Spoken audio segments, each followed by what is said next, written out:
I got to thinking the other day, wouldn't it be great to see if I could find the earliest example of Roman construction in Great Britain? And that's what today's video is all about. I also got to thinking that in light of the recent mini heat wave that we've had, it would be a good idea to wear my tweed shorts again, but that's possibly turned out to be a bit of a mistake. And as well as finding the earliest example of Roman construction in Britain, we'll be having a look at what's left of a monumental piece of Roman propaganda, showing off about their conquest of Britain.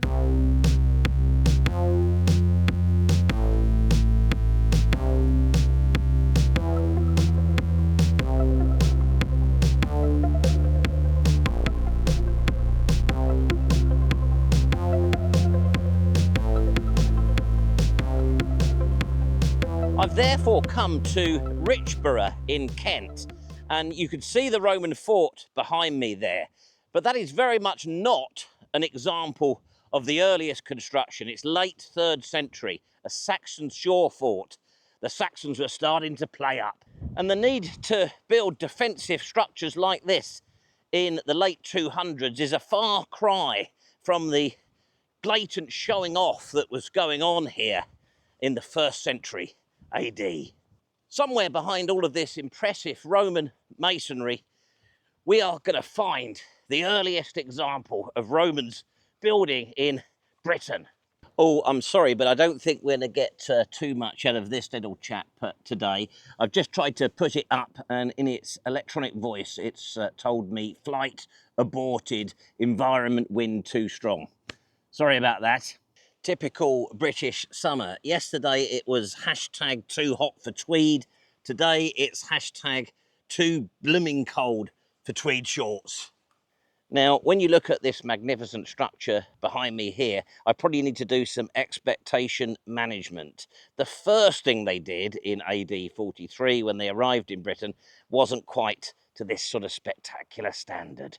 However, knowing my demographic as I do, I don't think you're going to be disappointed. Let me give you a teaser, a clue. It begins with D. Imagine you're an invading Roman army in new lands and your mission is to take over those lands. What's the first thing you're going to do? You're going to get digging, aren't you? You've guessed it. We're talking ditches. I know you're going to be excited to see that.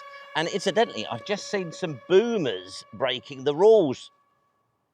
This place is a panacea for ditch lovers, in fact, but these impressive examples here are not the ones we've come to see. Now, that is probably the most impressive example of the exposure of the inner core of a Roman wall that I've ever encountered yet on the Roman Gazette. And as we make our way to the ditch, hold your excitement for that, we've got this from the other end of the spectrum. This is from around AD 400. And it's a Roman Christian font for baptisms. I'm going to use my hat to delay the moment of reveal. AD 43, 40,000 Roman soldiers arrive for the Claudian invasion, and this time it's going to be successful. And here they are. This is what they did. The Claudian ditches. AD 54 and AD 55, or is it the other way around? I always get confused about that. The Romans tried to conquer Britain under Caesar. That didn't work out. AD 43, they come back, and as far as we know, this is the first thing they did when they arrived in Kent. They dug these ditches and erected a defensive timber palisade. Now, they have created a sort of recreation of that. I never quite know what to make of that sort of thing, but I'll show you some shots of it. But how about this? This is, to our knowledge, the first Roman construction in Britain. Look at that, tasty. The good thing about this timber palisade reconstruction thing is that I can get up here to get some aerial shots whilst the fake drone is faffing around. For completeness.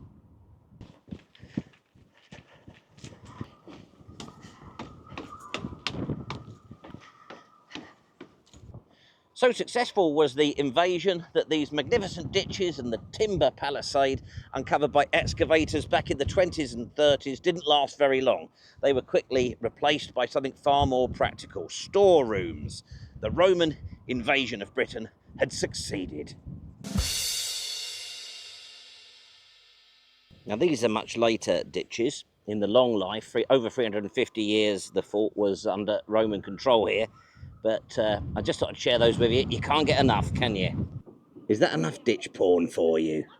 If you've had your fill of ditches, I mentioned in the intro that there was a monumental arch here, and probably Richborough is more well known for that. Incidentally, the Roman name is that. I'll put it there for you. I'm not going to try and say it because I get fed up of people sort of spelling out in the comments how I should say it. Say it how you like.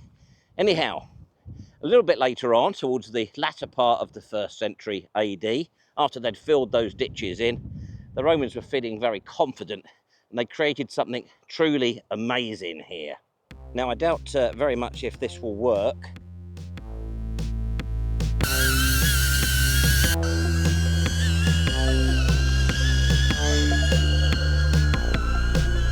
We'll give it our best go. The wind is really not ideal.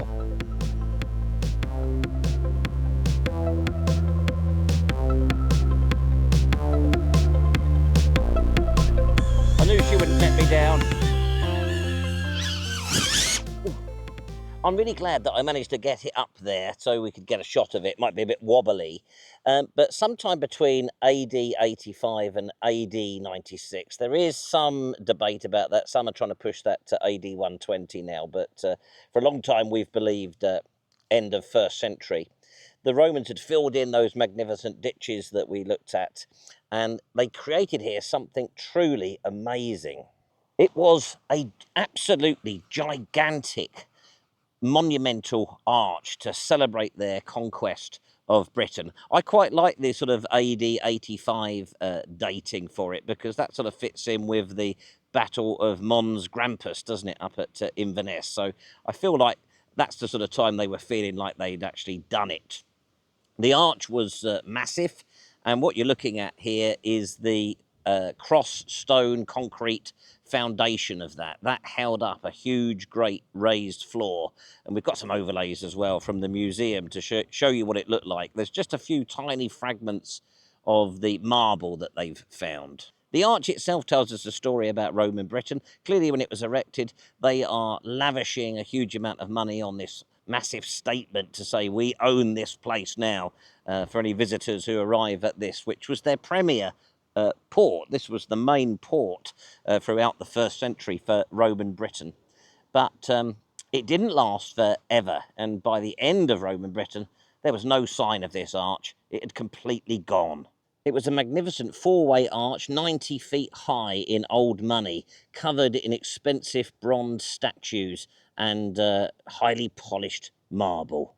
By the mid-3rd century, the magnificent arch was stripped of all of its finery and repurposed, to use that awful modern vulgarism, as a signal tower. But it didn't last long in that form either, being completely levelled and destroyed when they rebuilt the fort as part of their Saxon shore defences. And if you caught a bit of a snigger in that last sequence, it's because in the first take, I actually called it a magnificent arse. I imagine you've been looking at some pretty wobbly footage. I've stuck the camera up on a pole as well as tried to get the fake drone flying. But what an amazing thing.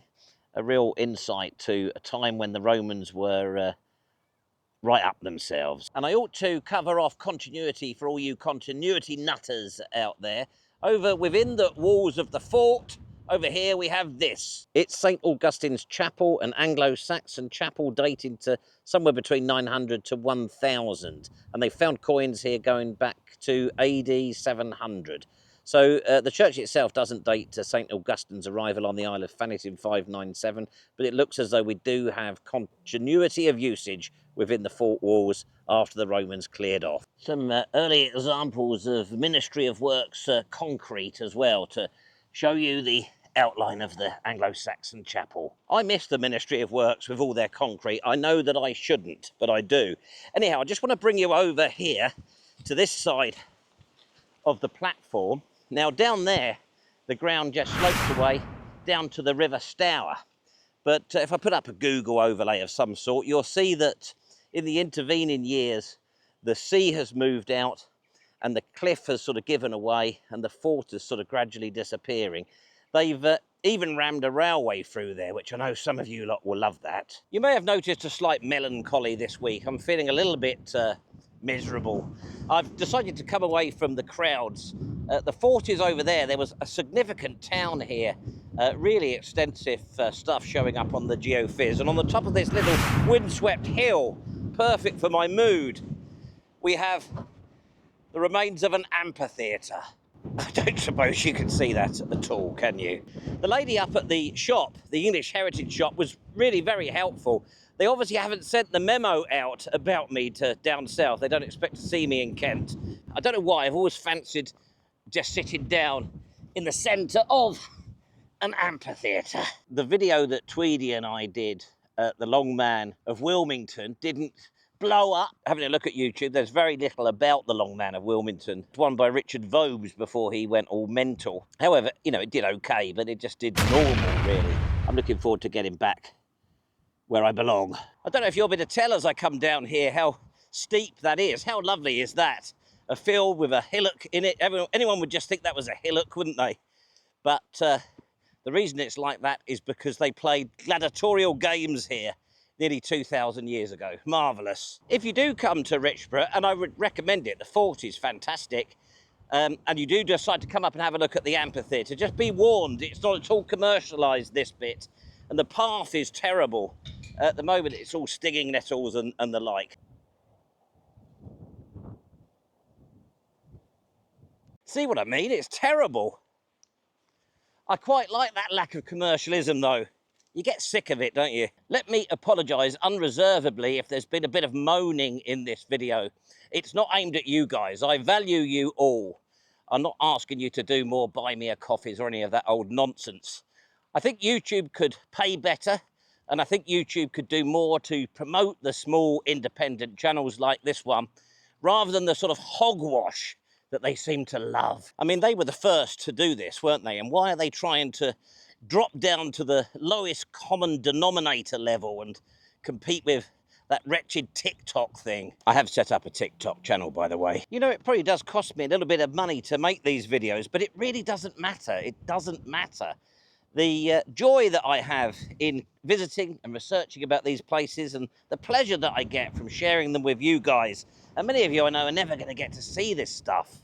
Wow, just look at that. Now that's an example of robbing. They haven't even bothered to get a ladder and get higher up. They've just dug into the wall. So there you go. That's an example of the joy to be had from YouTubing. Look at it, incredible, just hacked away. The English, no doubt. So I'm not worried about the money, not worried about it at all. And I've got one more story to tell you before we leave Richborough today. And it's the story of this fella here. I'm not going to try and say it because you'll be doing that thing in the comments again, trying to spell out how I should have correctly pronounced it. 287 to 293. They think that he was the emperor responsible for the building of this, the Saxon Roman shore fort. And there's something very early British about this character whose name I'm not going to try to pronounce. I'll leave that to you. Say it how you want. He revolted against the established Roman Empire and set himself up as an independent emperor of Britain and Gaul. Some things sort of never change here, do they? I reckon that's pure YouTube clickbait gold, don't you? First Roman ditch dug in Britain. Let's just watch that cash come rolling in now. I'm a bit tired, so I'm going to have a little sit down and we'll have a look at the old monetisation, see how the revenue's going. You might find that quite interesting, mightn't you? So if I just go in there, run that back to the whole period I've been monetised now, so early May. I think from a cost point of view, I mean, quite a lot of petrol. I reckon probably 500 quid. I brought a new tripod recently. That was 200 quid. Let's say 700 pounds worth of costs for that period. I'm sure it'll be encouraging when we have a look at this. I hope you've enjoyed the video this week. Please like and subscribe, and I'll see you next week.